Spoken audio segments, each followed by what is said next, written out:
आखिर बलात्कार करने वाला किसी का बेटा तो है, उसके भी तो कोई न कोई माँ बाप है। क्या माँ बाप के नाते हमने अपने बेटे को पूछा कि तुम क्या कर रहे हो, कहां जा रहे हो? किसी को भी गुनहगार मान लेना बेहद आसान है, लेकिन वारदात के बाद किसी को आरोपी या दोषी मानने से पहले कोर्ट के फैसले का इंतजार क्या नहीं करना चाहिए? मेरे ऊपर 498A 125 और डोमेस्टिक वायलेंस का केस है, जो कि बिल्कुल झूठा है।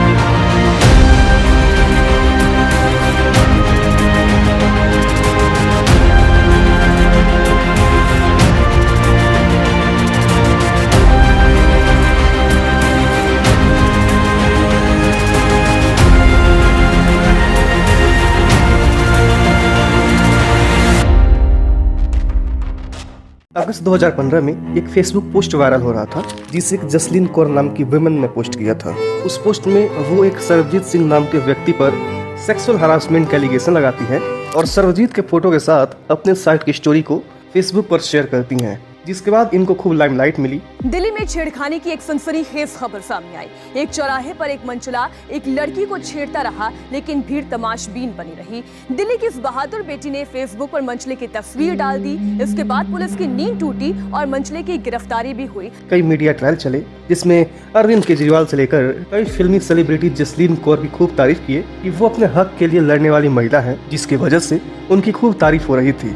दिल्ली की जनता भी जसलीन कौर के पक्ष में आ गई। वहीं दूसरी तरफ सर्वजीत को दिल्ली का दरिंदा का लेवल दे दिया गया। सर्वजीत कंटिन्यूअसली ये कहते रहे कि ये एलिगेशन जो उनके ऊपर लगाया गया है वो फॉल्स है और कौर ने ही उनसे झगड़ा किया था। आप अपने ऊपर लगे सारे आरोपों को एकदम सिरे से नकार रहे हैं। मैम सारे निकाल रहा हूँ मैं, सारे। बस मैंने ये बोल दिया, उसको तू करके बोल दिया, थोड़ा लाउड बोल दिया, इसके अलावा कुछ नहीं बोला मैंने। वो है क्या, मेच्योर तो है नहीं, 19-20 साल की मुश्किल लड़की है वो, मेच्योरिटी लेवल उसका बिल्कुल जीरो है, अभी थोड़ा पढ़ने में टाइम लगेगा उसको। लेकिन फिर इसके बाद जब लीगल हियरिंग शुरू हुई तो जसलीन कौर 3 साल तक कोर्ट में अपीयर ही नहीं हुई। फिर 3 साल बाद जब 2019 में अपीयर हुई तो उनका एक्सक्यूज ये था कि वो अपने स्टडीज के लिए कनाडा चली गई थी। वहीं दूसरी तरफ सर्वजीत हर हियरिंग में मौजूद थे और इतने एलिगेशन की वजह से उनकी जॉब चली गई। उन्हें पब्लिक शेमिंग का सामना भी करना पड़ा। एक तरफ वो मैडम कनाडा में पढ़ाई कर रही थी, वहीं इधर 3 सालों में सर्वजीत को पुलिस को बिना इन्फॉर्म किए सिटी भी छोड़ने की इजाजत नहीं थी और मीडिया ट्रायल्स की वजह से ना उनको जॉब मिल रहा था और न ही एजुकेशन की अपॉर्चुनिटीज। फिर जब 2019 में इस केस का जजमेंट आया तो कोर्ट ने इस पूरे केस को ही बेबुनियाद मानते हुए खारिज कर दिया।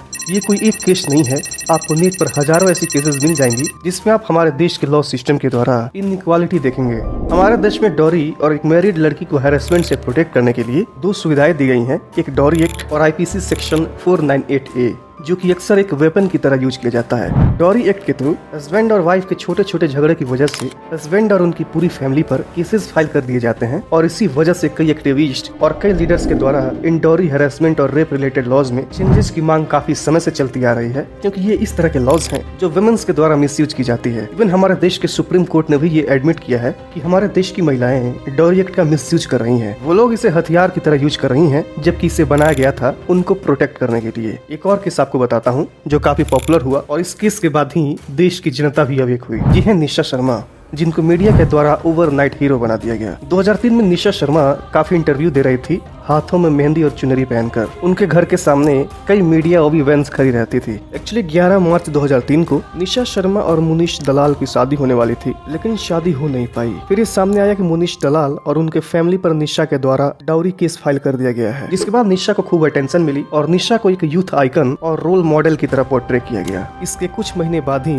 निशा ने अश्विनी शर्मा से शादी कर ली और उनको कई बड़े शोज में एज अ स्पीकर बुलाया जाता रहा। वहीं दूसरी तरफ मुनीश दलाल को जॉब से निकाल दिया गया और उन्हें 9 साल तक कोर्ट्स के चक्कर काटने पड़े। फिर 2012 में इस केस का जजमेंट आया, जिसमें सामने आया कि निशा शर्मा के द्वारा ये सारा फेक केस बनवाया गया था और जांच में ये बात सामने आई कि मुनीश से पहले निशा की शादी नवनीत नाम के एक व्यक्ति से हुई थी, जो कि मुनीश और निशा के शादी के दिन ही आ टपका और मुनीश को सारी सच्चाई बता दी, जिसको छुपाने के लिए निशा ने मुनीश और उसके फैमिली पर फेक डाउरी केसेस फाइल कर दिया था। सिर्फ यही नहीं, हमारे देश में कई ऐसे मैन हैं जो अपने वाइफ्स के द्वारा वायलेंस झेलते हैं, लेकिन किसी को बता नहीं पाते हैं, क्योंकि हमारे सोसाइटी में एक स्टिग्मा है कि मर्द को दर्द नहीं होता है, मर्द औरतों से हमेशा मजबूत होता है। ये एक ऐसा मर्द है जो अपने बीवी से पीटता है। एक स्टडी के अनुसार हरियाणा में 52.4% मैन ऐसे हैं जो कभी न कभी जेंडर बेस्ड वायलेंस को एक्सपीरियंस किए हैं। अगर इन प्रॉब्लम से तंग आकर मैरिड मैन डाइवोर्स लेना चाहें तो उसके लिए भी कानून काफी अनइक्वल है। जैसे मान लीजिए काफी प्रयास के बाद अगर डाइवोर्स मिल भी गया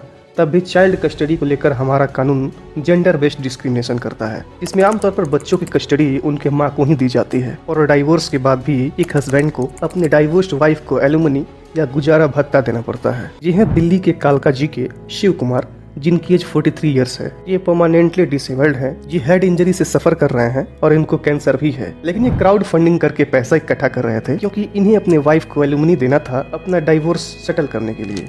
SIF यानी शिव इंडियन फैमिली फाउंडेशन के द्वारा एक NCRB को डेटा दिया गया, जिसमें यह दिखाया गया कि हमारे देश में इंडियन मेन महिलाओं के कंपैरिजन में काफी ज्यादा सुसाइड करते हैं और उनमें मैरिड मेन का रेशियो मैरिड वुमेन से काफी ज्यादा है। इसके बावजूद इंडियन लीगल सिस्टम के द्वारा एक जेंडर न्यूट्रल अप्रोच नहीं देखे जाते हैं।